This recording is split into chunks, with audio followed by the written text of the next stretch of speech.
কর্মী সমাবেশকে কেন্দ্র করে আবার উত্তপ্ত জাতীয় পার্টি কেন্দ্রীয় কার্যালয় এলাকা এবং সেখানে আজকে পুলিশের সাথে ধাওয়া পাল্টা ধাওয়া এবং টিয়ারশেল ও সাউন্ড গ্রেনেড নিক্ষেপের মতো ঘটনাও ঘটেছে।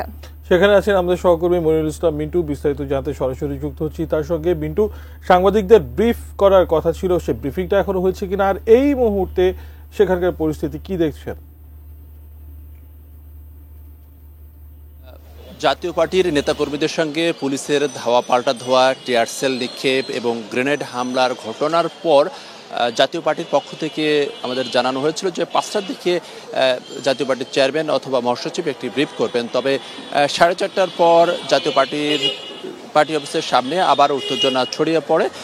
এরপরে আসলে সেই 5টার সময় ব্রিফিংটি জাতীয় পার্টির কার্যালয়ের সামনে করার কথা ছিল, সেটি হয়নি। পরবর্তীতে কিছুক্ষণ আগেই জাতীয় পার্টির একাংশের মহাসচিব ব্যারিস্টার শামীম হায়দার পাটোয়ারি তিনি পার্টির কার্যালয়ের দোতলায় তিনি এই সংবাদ সম্মেলন করেন এবং সংবাদ সম্মেলনে তিনি অভিযোগ করেছিলেন যে উপরের মহলের নির্দেশে পুলিশ জাতীয় পার্টির নেতাকর্মীদের উপর হামলা চালিয়েছে এবং এই পরিস্থিতি থাকলে আগামী ফেব্রুয়ারিতে সুষ্ঠু নির্বাচন হবে কিনা সেটি নিয়ে তিনি শঙ্কা প্রকাশ এবং সেই সঙ্গে তিনি বলেছেন যে উপরের মহলের নির্দেশে যে হামলার ঘটনা ঘটেছে এবং এই ঘটনার সুষ্ঠু তদন্ত এবং বিচার তিনি দাবি করেছেন। এই ছিল মূলত তার সংবাদ সম্মেলনের সারমর্ম। তবে জাতীয় পার্টির কার্যালয়ের সামনে এখন অল্প কিছু নেতাকর্মী রয়েছে, তবে পুলিশ এবং নেতাকর্মীরা বেশিরভাগই আসলে এই কার্যালয়ের এলাকা থেকে চলে গিয়েছে।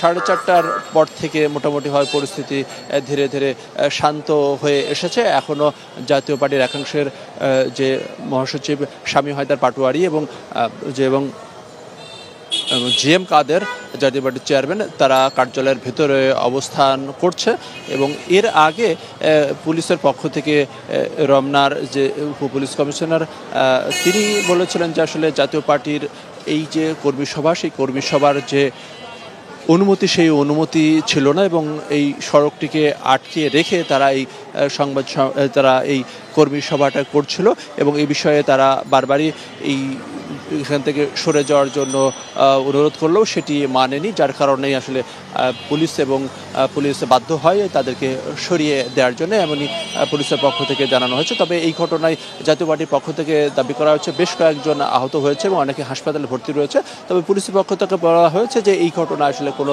নেতাকর্মীকে আটক করেনি। এখন পরিস্থিতি মোটামুটিভাবে স্বাভাবিক রয়েছে এবং আইনশৃঙ্খলা বাহিনীর সদস্য এবং সেই সঙ্গে নেতাকর্মীরা এই কার্যালয়ের যে এলাকা সেই এলাকা থেকে মোটামুটিভাবে বলা যায় যে সরে গেছে।